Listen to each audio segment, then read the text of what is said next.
আসসালামু আলাইকুম ওয়া রাহমাতুল্লাহ। কেমন আছেন সবাই?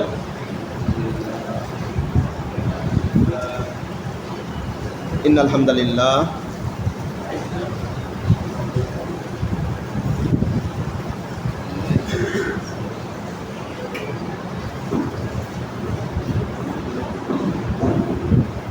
وقال تعالى في كلامه المجيد وفرقانه الحميد أعوذ بالله من الشيطان الرجيم بسم الله الرحمن الرحيم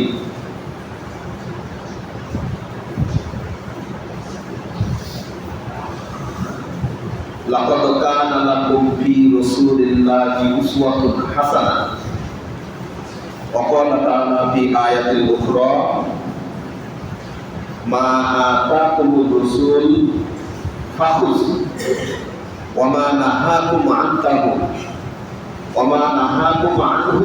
فانتهوا। মহান আল্লাহ রাব্বুল আলামিনের লাখ কোটি শুকরিয়া যে আজকে পবিত্র জুমার দিনে আমরা মহল্লার মধ্য থেকে শত শত নামাজি মুসল্লিদের মধ্য থেকে কোটি কয়েকজন মুসল্লি জুমার শুরুতে মসজিদে উপস্থিত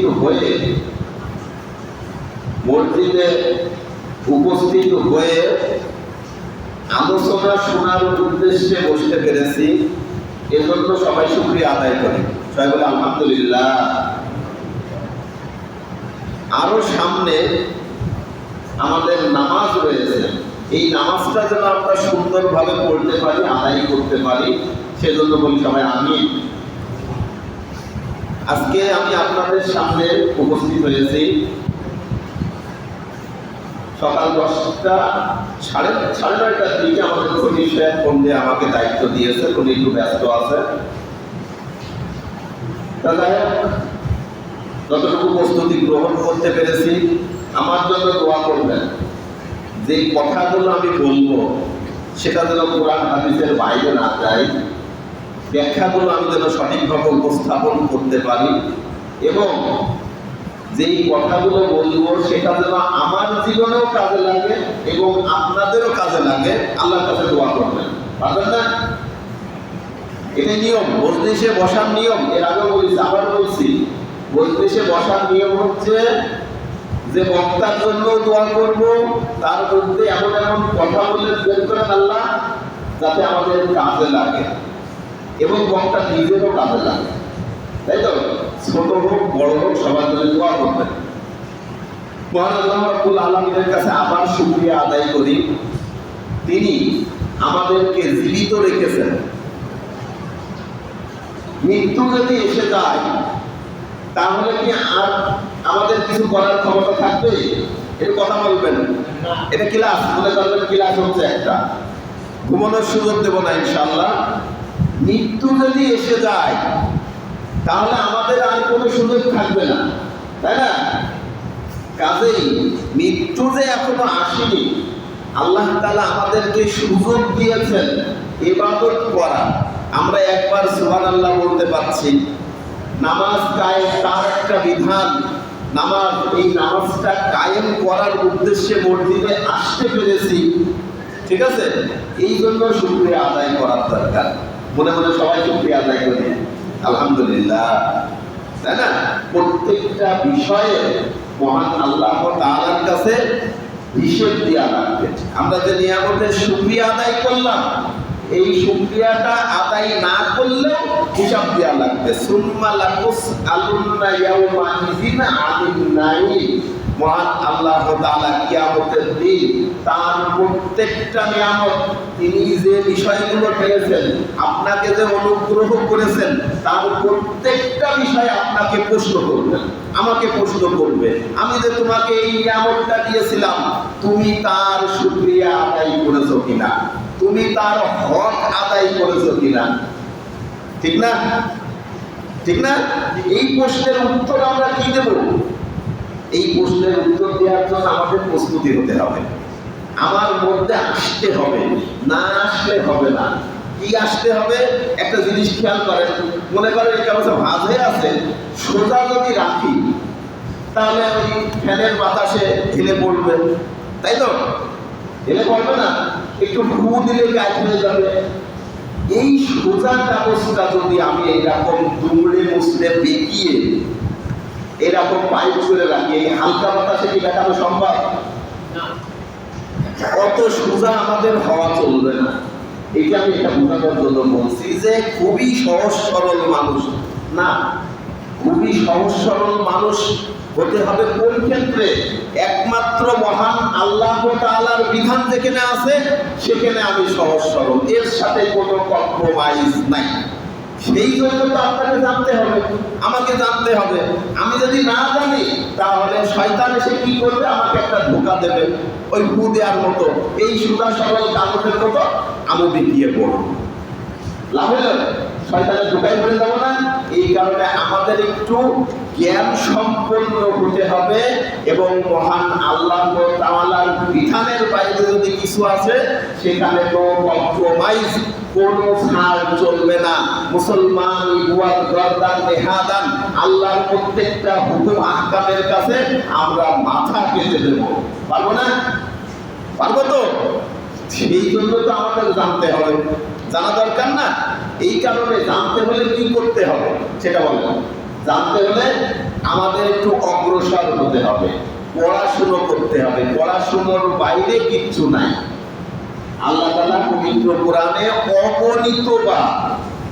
অগণিতবার পড়া শব্দটা উল্লেখ করেছেন। জানেন না যে সূরা প্রথম আয়াত কি? সর্বপ্রথম নাযিলকৃত আয়াতটা কি?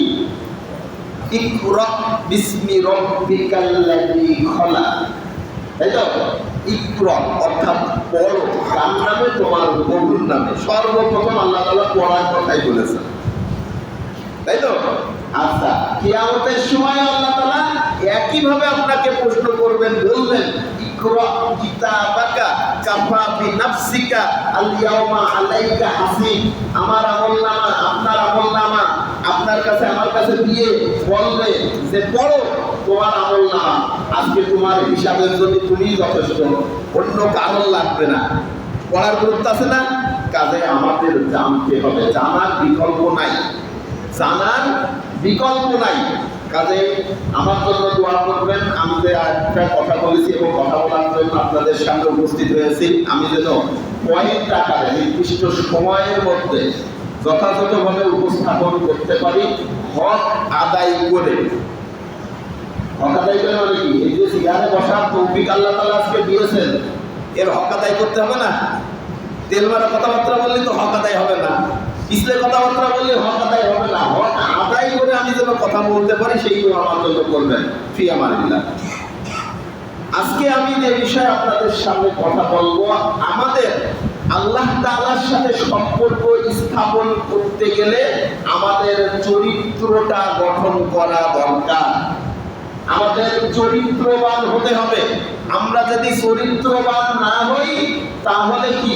যে চরিত্রবান না তাকে কি আমরা বিয়াদব বলি না? তাকে লুচ্চবন্দাই বলি না? গালাগালি দিই? কাজে আল্লাহর সাথে যদি সম্পর্ক স্থাপন করতে হয় তাহলে চরিত্রের কিছু বৈশিষ্ট্য আছে, সেই বৈশিষ্ট্যটা আমাদের গ্রহণ করতে হবে। তাছাড়া আমরা চরিত্রবান হব না। কোরআন হাদিসের ভিত্তিতে। কিসের ভিত্তিতে? কোরআন হাদিসের ভিত্তিতে। তাহলে কোরআন হাদিসের ভিত্তিতে যদি আমাদের চরিত্র গঠন করতে হয় তাহলে এর কিছু উপাদান আছে, সেই উপাদানগুলো কি আমাদের জানা দরকার না? আজকে আমরা জানার চেষ্টা করব। মনে হয় সম্পূর্ণ পারবো না, তারপরেও আমি পয়েন্ট আকারে টাচ দেওয়ার চেষ্টা করবো ইনশাআল্লাহ। তাহলে আল্লাহর সাথে সম্পর্ক স্থাপন করতে হলে আমার কি করতে হবে? মনে করেন আমার একজন প্রতিবেশী আছে, তার সাথে যদি আমি সম্পর্ক স্থাপন করতে চাই তাহলে কি করতে হবে? তার সাথে পরিচয় হতে হবে, পরিচিত হতে হবে, তার সাথে কথাবার্তা চালাতে হবে, তার সাথে আলাপ ব্যবহার, তার সাথে দোকানে যায় এক দুই কাপ চা খাওয়া লাগবে, তাকে সময় দেওয়া লাগবে, তারপরে তো আস্তে আস্তে পরিচিত হবে, তাই না? পরিচিত অনেকে বাসের মধ্যে একজনের সাথে দেখা হলো, পাশের সিটে বসে আছেন, গল্প করতে করতে গেলেন, এটাও একটা পরিচিত, কিন্তু ওটা ওই পর্যন্তই হয়তো শেষ। কিন্তু গাঢ়ভাবে দীর্ঘায়িত হতে হলে সেই পরিচয় অনেক সময় ব্যয় করতে হয়। তাহলে আল্লাহর সাথে যদি আমরা পরিচিত হতে চাই, তাহলে আল্লাহর রাস্তায় কি আমাদের সময় দেওয়া দরকার না? আল্লাহর রাস্তায় বলতে কি আপনি কি ওই জাতি গুট্টারে আল্লাহর রাস্তায় চলে যেতে বলছিলেন? আল্লাহ যে বিধানগুলো দিয়েছেন পবিত্র কোরআন, হুজুরে পাক সাল্লাল্লাহু আলাইহি সাল্লাম যে হাদিস নিয়ে আসছেন, সেই হাদিস এবং ইসলামী অন্যান্য যা বিধান আছে, এইগুলোর পিছনে আমাকে সময় দিতে হবে। বোঝা গেল বিষয়টা? তাহলে আল্লাহর সাথে পরিচিত হতে হলে কি করতে? আল্লাহর সাথে যথাযথ সম্পর্ক স্থাপন করতে গেলে আমাদের কি করতে হবে? আল্লাহ কি বলেছেন? আল্লাহ বলেছেন, মা আতাকুমুর রাসূল ফাখুয। রাসূল তোমাদের জন্য যা কিছু নিয়ে আসছে সেগুলোকে আঁকড়ে ধরো। কেমন ভাবে আঁকড়ে ধরো? কঠিন ভাবে আঁকড়ে ধরো। মাংস খাওয়ার অভ্যাস আছে সবাই। হাড়ের কাছ থেকে যদি মাংস ছুড়াতে হয়, ভালো মতো যদি সিদ্ধ হয় অল্পতে ছেড়ে দেয়, আর যদি সিদ্ধ না হয় ওটা তেলে ছুড়ানো যায়? উদাহরণ দিচ্ছি, খেয়াল করেন।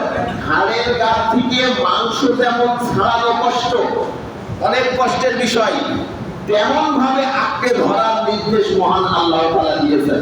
একজন পিছন দিয়ে সুরসুরি দিল কি খোঁচা দিল, দুটো কথা বললো, আপনি আল্লাহর রাস্তার থেকে বিভিন্ন রাস্তায় চলে গেলেন, এটা আল্লাহ তাআলা যে আদেশ দিয়েছে এই সেই আদেশ না। বলেছেন, মা আতাকুমুর রাসূল ফাখুয। আঁকড়ে ধরো। রাসূল তোমাদের জন্য যেটা নিয়ে আসছেন সেটাকে আঁকড়ে ধরো। এমন ভাবে আঁকড়ে ধরো কোনো কিছু যেন তোমাদেরকে ছুড়াতে না পারে, কোনো কিছু তোমাদেরকে যেন আল্লাহর আদেশ থেকে, আল্লাহর হুকুম থেকে, আল্লাহর বিধান থেকে বিচ্যুত করে শয়তানের পথে নিয়ে না যেতে পারে, এমন ভাবে আঁকড়ে ধরো। আমাদের ধরা দরকার না?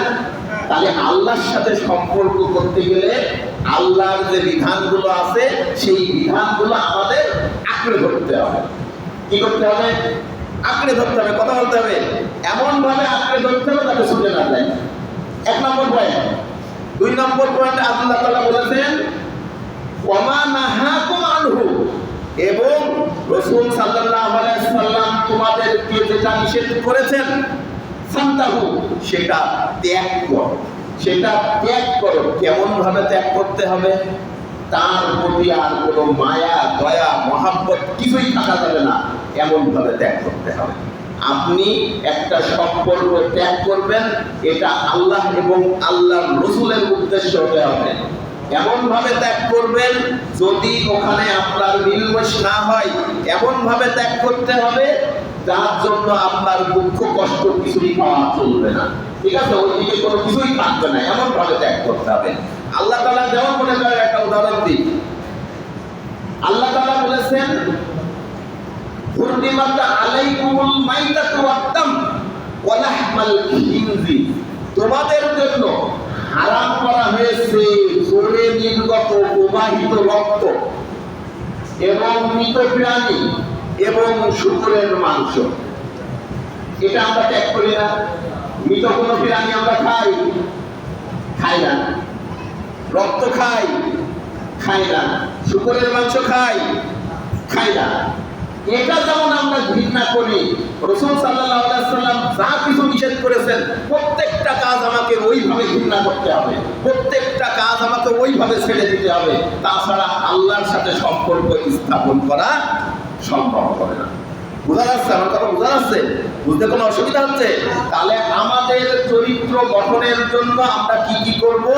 আল্লাহর সাথে সম্পর্ক স্থাপন করব। আর আল্লাহর সাথে সম্পর্ক স্থাপন করতে গেলে আমাদের কি করতে হবে?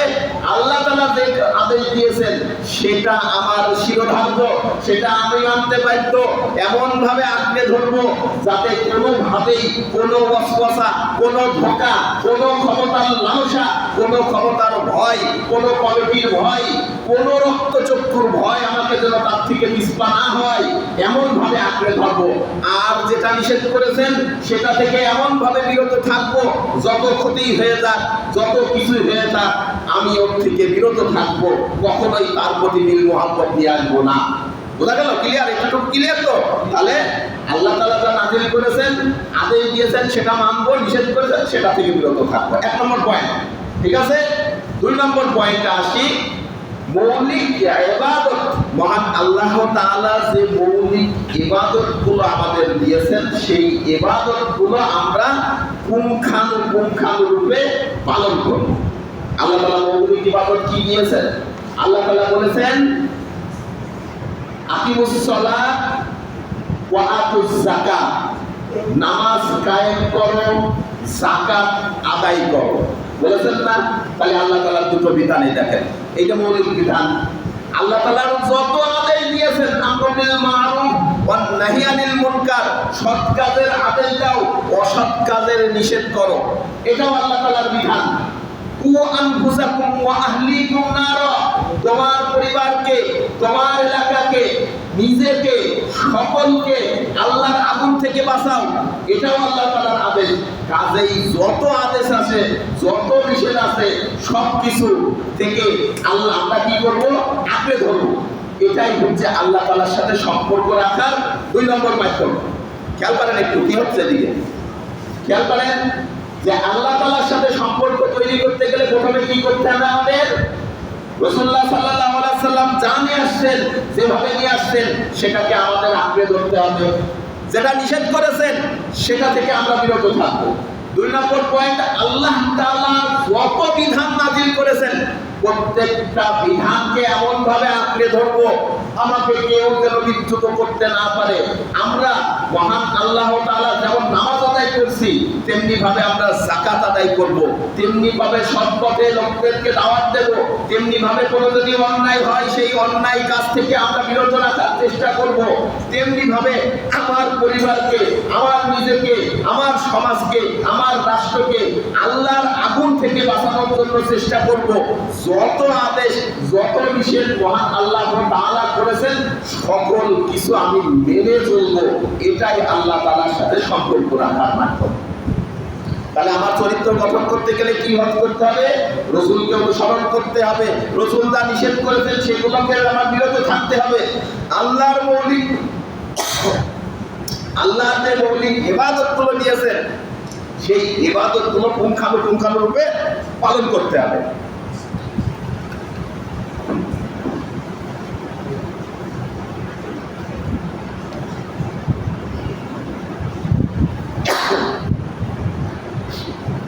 এবার 3 নম্বর পয়েন্ট আসে, আল্লাহ তাআলার সাথে সম্পর্ক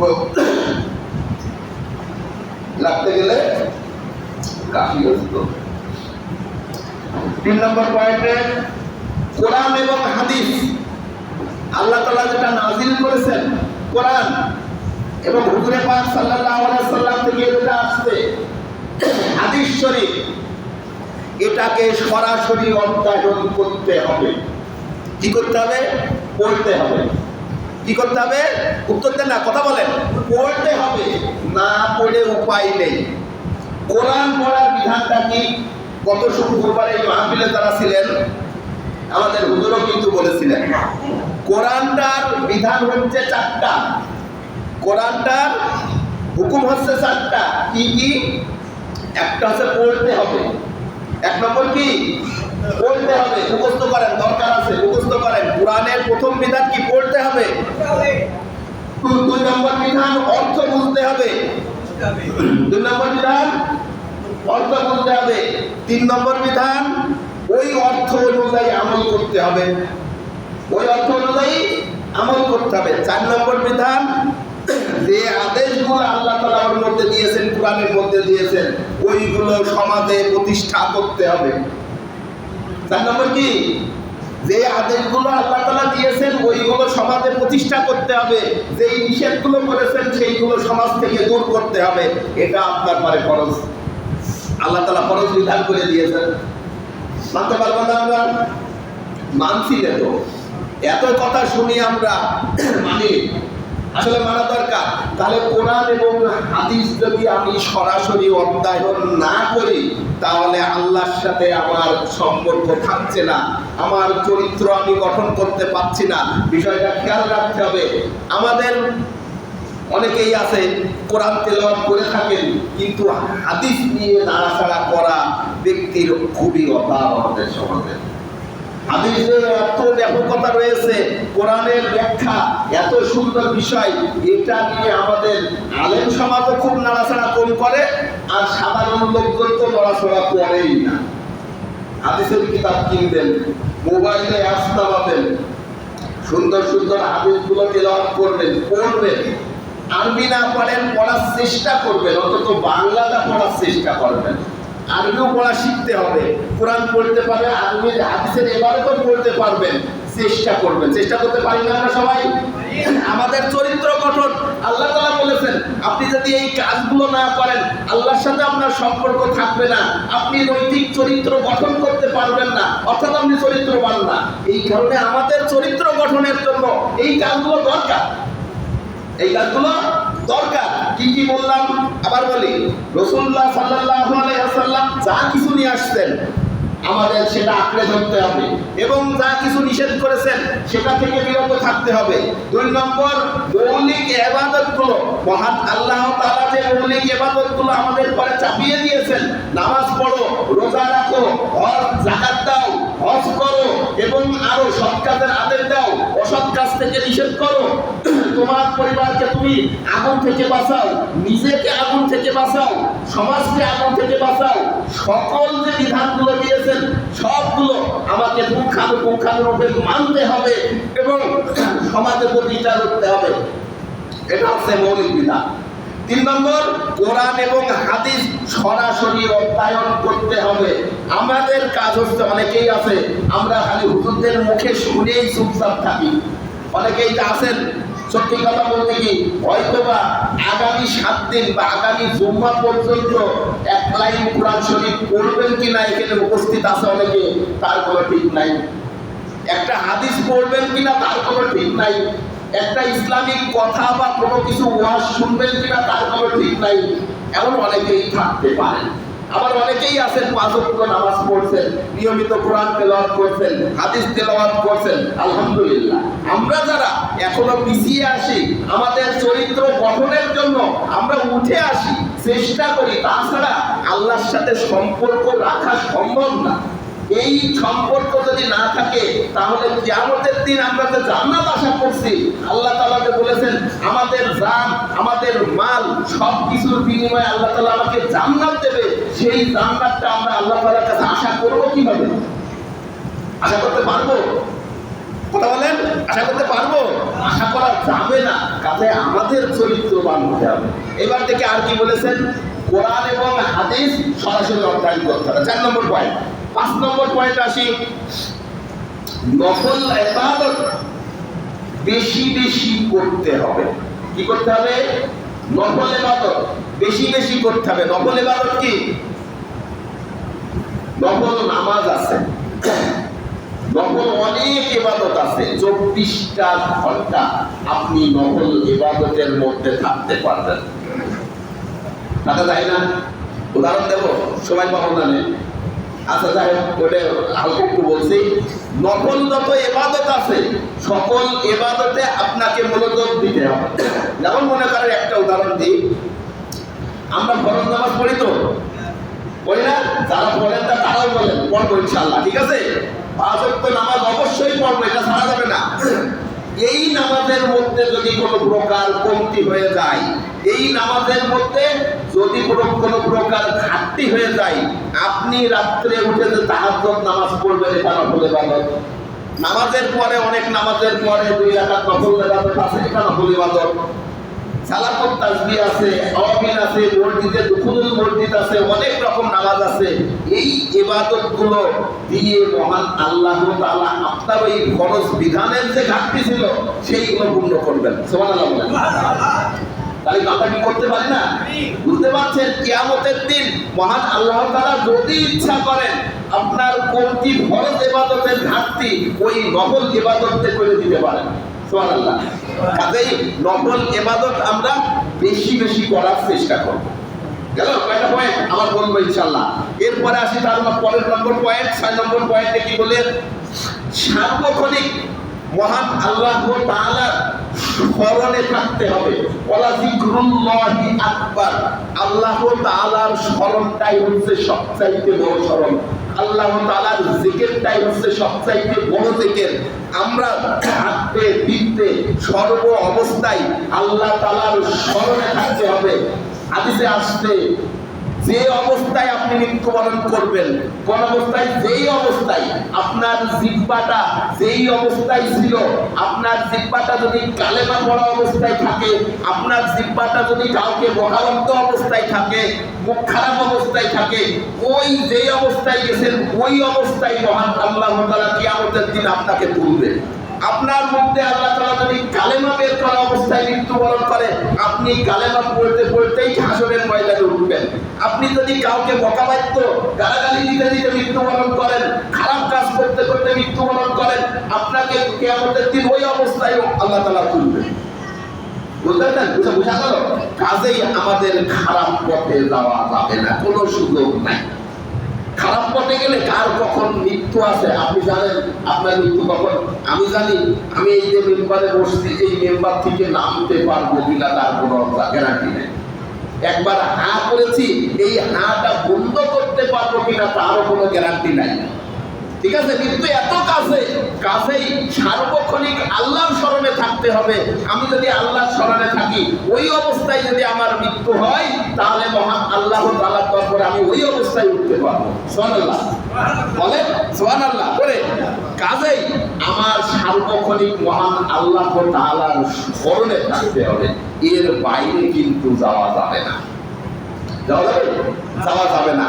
এইবার আসি, এই যে গঠনগুলা বললাম, চরিত্র গঠনের জন্য মহান আল্লাহ তাআলার সাথে সম্পর্ক স্থাপন করতে হবে।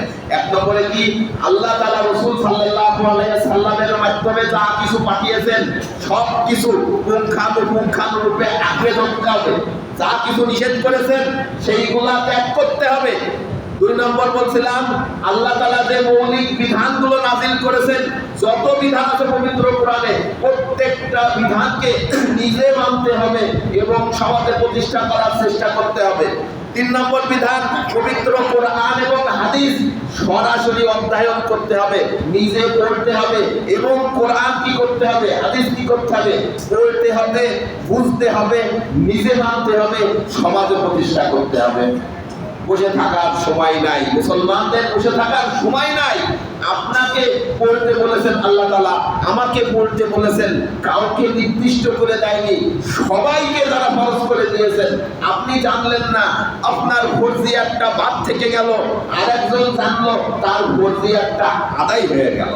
কিন্তু আমাদের কাজ কি, আমরা জেনে সমাজে চুপচাপ বসে থাকি, আমরা প্রতিষ্ঠা করার চেষ্টা করি না। ভালো কিছু প্রতিষ্ঠা করতে গেলে, সমাজ থেকে খারাপ কিছু দূর করতে গেলে বিভিন্ন রকম বাধা, বিভিন্ন রকম হুমকি ধামকি এসে আমাদের দুর্বল করে ফেলে। ক্ষমতার দাপট কত, তাই না? আল্লাহ তাআলার কথা, আল্লাহ তাআলা যে বিধানটা বলে দিয়েছেন, আল্লাহ তাআলা সেই কথাই যদি আমরা বলি, তখন ক্ষমতার দাপটের কারণে আমাদের চুপ করে যেতে হয়। তাহলে আমরা আল্লাহ তাআলার বিধানটা আপনারা জানবেন কোথা থেকে, আর প্রতিষ্ঠা করবেন কোথা থেকে, কিভাবে জানা দরকার। এই কারণে আমাদের সবার একটু যেটা জানি সেটা নিয়ে মুখ খুলতে হবে, চুপ করে বসে থাকলে হবে না। হুজুরে পাক সাল্লাল্লাহু আলাইহি সাল্লাম বলেছেন, হাদিস, বাল্লিগু আন্নি ওয়ালাউ আয়া, তোমরা আমার পক্ষ থেকে যদি একটা হাদিস, একটা আয়াত, একটা কোনো কিছু মাসলা মাসাইল যাই জানো না কেন, সেটা অপরের কাছে পৌঁছিয়ে দাও, সেটা আরেকজনের কাছে পৌঁছিয়ে দাও, সেটা মানুষ সমাজে বর্ণনা করো। চায়ের দোকানে বসে বসে কিটা কয়টা গোল দিল, এই কথা বলে কোনো লাভ নেই, কোনো লাভ নেই। কি স্বার্থ আছে আমার, বলেন দেখি? কোনো স্বার্থ নেই। বরং আপনি যে সমর্থনটা দিচ্ছেন, এই সমর্থনটার কারণে কিয়ামতের দিন মহান আল্লাহ তাআলা আপনাকে ধরবে।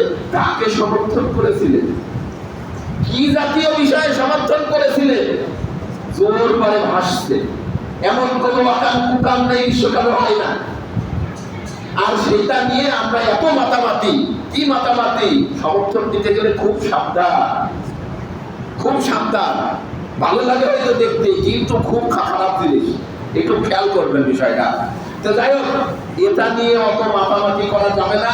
মহান আল্লাহ তাআলা যে বিধানগুলো দিয়েছেন সেগুলোর বিষয়ে আমাদের অগ্রসর হওয়া দরকার।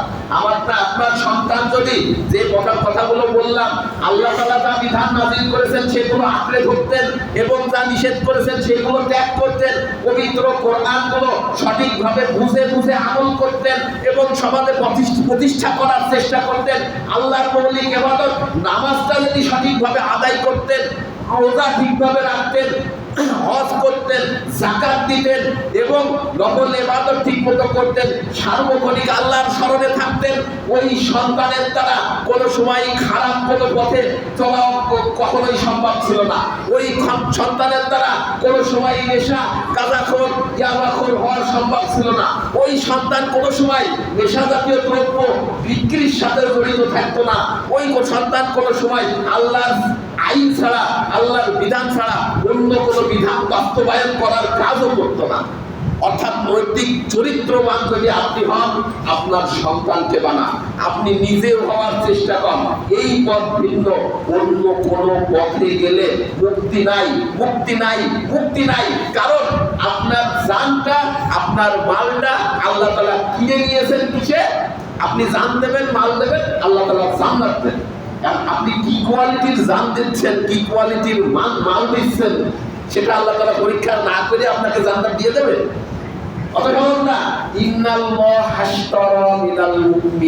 আল্লাহ তাআলা মুমিনের জান এবং মালের বিনিময়ে জান্নাত দিয়েছেন, কিনে নিয়েছেন। আল্লাহ তাআলা জান আমরা দেব, মাল দেব। এখন আমার যে ইনকাম, সেই মাল যদি আমার হারাম পথের ইনকাম হয়ে থাকে, তাহলে এই মাল নিয়ে আল্লাহ তাআলা করবে কি? আল্লাহ তাআলা কি গ্রহণ করবে? করবে না। আমার ইনকাম যদি অবৈধ পথে হয়, তাহলে সেটা আল্লাহ তাআলা গ্রহণ করবে না। আমার জান, আমার জীবনটা যদি খারাপ পথে, আল্লাহর বিধান ভিন্ন অন্য কোনো পথে পরিচালিত হয়, আল্লাহ তাআলা কখনোই এর বিনিময়ে আমাকে জান্নাত দেবে না, দেবে জাহান্নাম। নাউযুবিল্লাহ। এর থেকে আমরা বাঁচতে চাই না। সবাই শেষের পথে শেষ করে দেব। আমাদের তাহলে চরিত্রবান হতে গেলে কি করতে হবে? আবার বলি, পয়েন্টগুলো খেয়াল করেন। আল্লাহর সাথে সম্পর্ক স্থাপন করতে হবে। রাসূলুল্লাহ সাল্লাল্লাহু আলাইহি ওয়াসাল্লাম যা কিছু নিয়েছেন সেগুলো আঁকড়ে ধরতে হবে, যা কিছু নিষেধ করেছেন সেগুলো থেকে বিরত থাকতে হবে। কোরআন হাদিস সঠিকভাবে অধ্যয়ন করতে হবে। নফল ইবাদত বেশি বেশি করতে হবে। সার্বক্ষণিক জিকিরে ফিকিরে থাকতে হবে। মুসলমানদের ইবাদতটা এরকম, আপনি বাথরুমে যাবেন, বাথরুমে ঢোকার দোয়া পড়ে যান, আল্লাহুম্মা ইন্নী আউযু বিকা মিনাল খুবস ওয়াল খাবায়েস। আপনার বাথরুমে 10টা মিনিট সময় অতিবাহিত করবেন, ওটাও জিকিরের মধ্যে করা হবে। সুবহানাল্লাহ বলা যায় না? সুবহানাল্লাহ। আপনি ঘুমাচ্ছেন, ঘুমানোর সময় আল্লাহুম্মা বিসমিকা আমুতু ওয়া আহইয়া পড়ে ঘুমান। সারা রাত 6, 7, 8 ঘন্টা যে ঘুমালেন, এই ঘুমটাও আপনার ইবাদতের মধ্যে ধরা হবে। সুবহানাল্লাহ। ঠিক আছে? আপনি ঘরের থেকে বিসমিল্লাহ পড়ে বেরোলেন, যতক্ষণ পর্যন্ত বাইরে থাকবেন ততক্ষণ পর্যন্ত ইবাদতের মধ্যে ধরা হবে। সুবহানাল্লাহ। আবার ঘরে ঢুকলেন বিসমিল্লাহ বলে, যতক্ষণ পর্যন্ত ঘরে থাকবেন আপনার ইবাদতের মধ্যে ধরা হবে। প্রত্যেকটা বিষয় 24টা ঘন্টা ইবাদতের মধ্যে থাকা সম্ভব। এটা জেনে বুঝে আমরা যেন আমল করতে পারি। তাহলে আল্লাহর সাথে সম্পর্ক রাখতে গেলে কি করতে হবে? আমাদের চরিত্রবান হতে হবে। আর চরিত্রবান হতে গেলে রাসূল সাল্লাল্লাহু আলাইহি ওয়াসাল্লাম যা দিয়েছেন সেগুলো আঁকড়ে ধরতে হবে, যা নিষেধ করেছেন সেগুলো ত্যাগ করতে হবে। আল্লাহর মৌলিক ইবাদতগুলো বেশি বেশি আদায় করতে হবে। পবিত্র কোরআন এবং হাদিস বুঝে বুঝে আমল করতে হবে, তেলাওয়াত করতে হবে। পারত বিষয়গুলো আমরা একই বিষয় অনেকবার মুখস্থ হওয়ার জন্য বললাম, পারা যাবে না? তাহলে আমি চরিত্রবান হতে পারবো। আর এইরকম চরিত্রবান যদি আপনার সন্তানকে না তৈরি করতে পারেন, আপনি নিজে তৈরি না করতে পারেন, তাহলে আমাদের সমাজটা অধঃপতনে যেতে বাধ্য। আমাদের সমাজে খারাপ জিনিস মাথা চাড়া দিয়ে উঠতে বাধ্য। আমাদের সমাজটা চুরি বলেন, নেশা বলেন, আবল তাবল সব কিছুতে প্রাধান্য পাওয়া বাধ্য। মসজিদে মুসল্লি পাওয়া যাবে না, যাবে কোথায়? আপনার খেলা দেখার জন্য একটা সময়, 2টার সময় ওই যে প্রজেক্টর ফিট করেছে ওখানে পাওয়া যাবে। ফজরের লোককে তো মসজিদে পাওয়া যাবে না, তাই না? তাহলে আপনার সন্তান যদি চরিত্রবান হতো কোরআন হাদিসের ভিত্তিতে, তাহলে তাকে মসজিদে পাওয়া যেত। আপনি যদি চরিত্রবান হন, তাহলে আপনাকে এই যে জুমার সময় এত লোক আসছেন, ফজরের সময় আপনারা কি থাকেন না? কটা লোক হয় জানেন?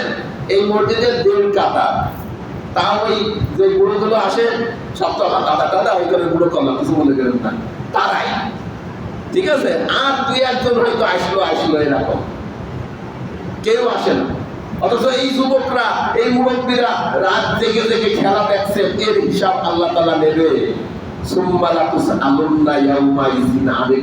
প্রত্যেকটা নিয়ামত, প্রত্যেকটা কিছুর আল্লাহ তাআলা যেটা শুকরিয়া আদায় করেননি, সব কিছুর হিসাব মহান আল্লাহ তাআলা নেবে। আমরা প্রস্তুত থাকি আল্লাহ তাআলার সাথে সম্পর্ক স্থাপন করার জন্য। মহান আল্লাহ তাআলা আমাদের তৌফিক দান করুন, আমরা যেন তার সাথে সম্পর্কটা ভালো রাখতে পারি, এবং যারা যে পর্যন্ত এখনো পর্যন্ত সমর্থন করেছেন সকল কিছু বাদ দিয়ে আল্লাহর পথে আসেন, হুজুরে পাক সাল্লাল্লাহু আলাইহি সাল্লামের তরিকা অনুযায়ী চলার চেষ্টা করেন। আমিন। সবাই সুন্নাত পড়েন। আসসালামু আলাইকুম ওয়া রাহমাতুল্লাহ।